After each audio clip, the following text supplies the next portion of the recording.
China's digital currency being tested has caught the world's attention, and a foreign affairs article painted a picture as such. In 2022, Iran is purchasing critical components for its nuclear and missile programs. The funds come from selling oil to China and Europe, and all transactions are done with the digital yuan that bypasses US-controlled financial systems. America's ability to sanction its enemies is significantly weakened.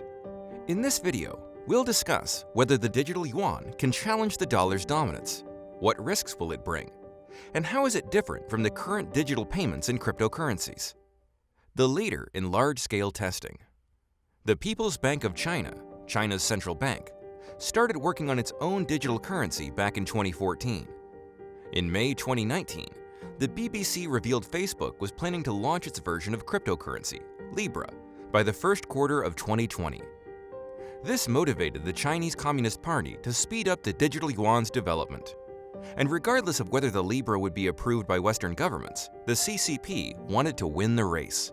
In April 2020, the central bank introduced a pilot program in 4 of China's largest cities, and screenshots of the digital wallet mobile app were circulated on the internet, showing functions of making and receiving payments.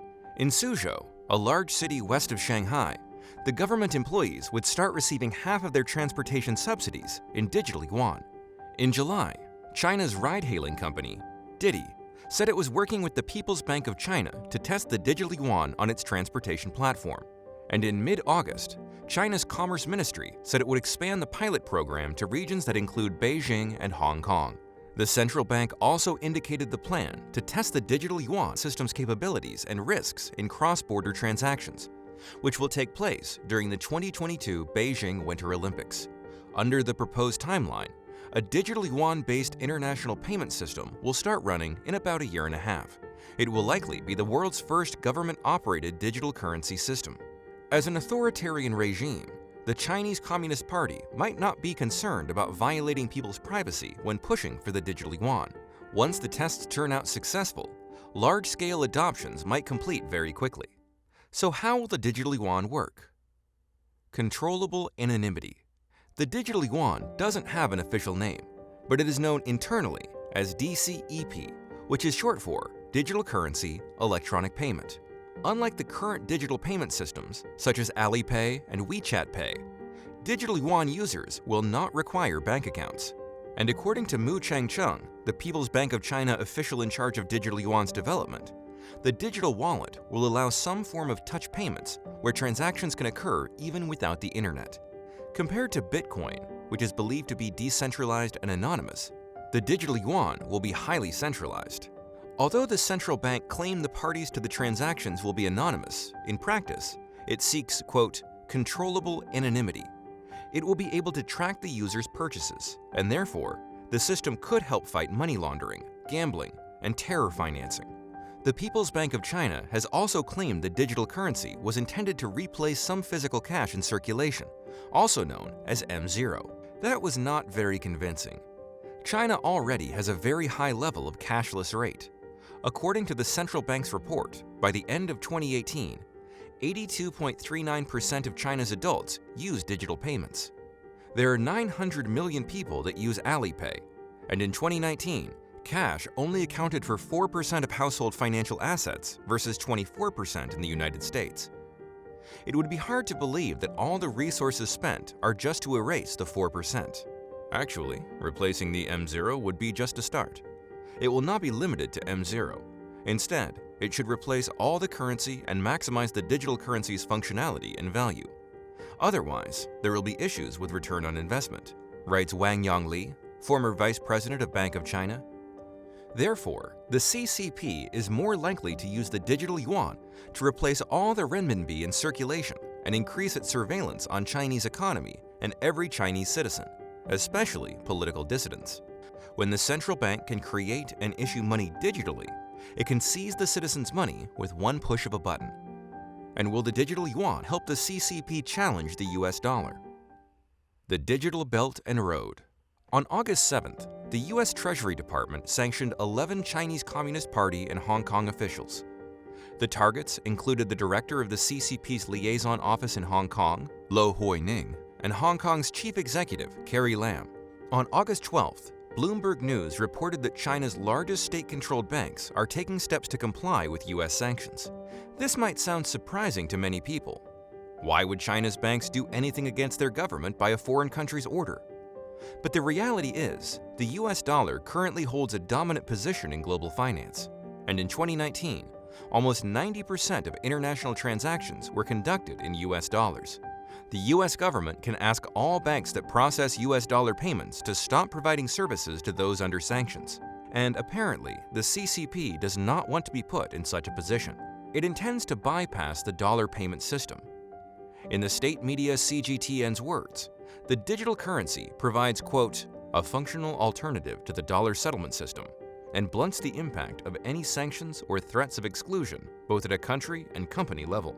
Aditi Kumar and Eric Rosenbach at Harvard Kennedy School, authors of the Foreign Affairs article, believe once the digital yuan is successfully launched in China, Beijing could simply share this technology to countries with the same motives. For example, Iran could adopt the same technology and build a compatible digital currency system. And the trade between the two countries would technically be no longer trackable by the US government. And what might happen when the People's Bank of China does become the first central bank to introduce a digital currency that works? Matthew Graham is the chief executive officer of Sino Global Capital. He predicted, quote, "It's very possible that other countries adopt the China framework, and then a first-mover advantage turns into a strong network effect. This is the best-case scenario for China. Beijing could ask the Belt and Road Initiative's participating countries to start accepting the digital yuan, and this might include using the digital yuan to make loan payments. It could pay to install infrastructures, such as point-of-sale terminals, and lower the transaction fees, effectively create a digital belt and road. As Bank of America's analysts point out, Asian countries like Thailand, Singapore, and South Korea are assessing their digital currencies. Those currencies might be integrated with the yuan-based system and, quote, especially if it entails significantly lower transaction costs and real-time transfers. In fact, the CCP has already been doing that under current systems. On August 3rd, China waived transaction fees between the yuan and 12 currencies, including the Russian ruble, the Singapore dollar, the Korean won, and the Thai baht. According to the State Administration of Foreign Exchange, this move was to, quote, actively cooperate with the National Belt and Road Development Strategy. A cheaper, faster payment system that can also avoid U.S. sanctions would be viewed as a challenge to the U.S. dollar's dominance. Then what should the United States do about it? Obstacles to the digital dollar. The People's Bank of China is not the only central bank working on the digital currency. According to the Bank for International Settlement, about 50 countries participated in the Central Bank Digital Currencies projects in 2019.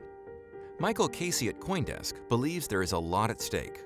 A China victory in the digital currency race would have a profound negative effect for the US and Western capitalism in general, he said. If the US doesn't catch up soon, it's going to lose. Kumar and Rosenbach suggested the United States develop the dollar version of digital currency, and they hope it will, quote, combine the strength and stability of the US dollar with the convenience and efficiency of digital technology. The Federal Reserve has indeed been conducting research and tests on hypothetical digital dollars. But on August 13th, Governor Lael Brainard brought up some significant obstacles to having a digital dollar. Among them was whether the Fed can build a digital currency system that can resist cyber attacks. And another would be to settle the legal question of whether the over 100-year-old Federal Reserve Act allows issuance of digital currency at all. On top of those, we should expect to see pushbacks from Americans who value privacy and limited government surveillance. It seems a lot of debate will take place before the Fed receives a go-ahead, and the chance the Fed will roll out a digital dollar before the digital yuan would be minimal. The future of the dollar. Remember that credit is money. This was a quote by Benjamin Franklin, and it revealed the essence of modern currencies. Since 1971, when President Richard Nixon declared that the dollar was no longer convertible to gold, we lived in a world with only fiat currencies backed by the faith in their respective governments and economies. More importantly, a fiat currency's fundamentals depend on whether a country has checks and balances, the rule of law, and a market-driven exchange rate. The CCP provides none of those. Therefore, in reality, the Chinese yuan has very low credibility. And although China is the second largest economy, The yuan's usage falls behind the euro, the Japanese yen, and the British pound. The trust in the CCP has been deteriorating, even among Belt and Road countries. Some of them have canceled, downsized, or postponed the projects to avoid potential debt traps. It's hard to say whether they will gladly adopt a digital yuan issued under the CCP's control. But that doesn't mean we can ignore challenges faced by the US dollar. We believe in the long run, the dollar's dominance will have to be secured by the US economy's strength, not the other way around. Therefore, instead of merely catching the digital currency trend, the US government and the Federal Reserve should focus on introducing responsible fiscal and monetary policies that protect the market's confidence in the dollar. How much international acceptance do you think the digital yuan will receive? Leave your comments below. Thank you for watching Unseen Fortunes. If you enjoyed our content, please click like, subscribe, and share. We'll see you next time.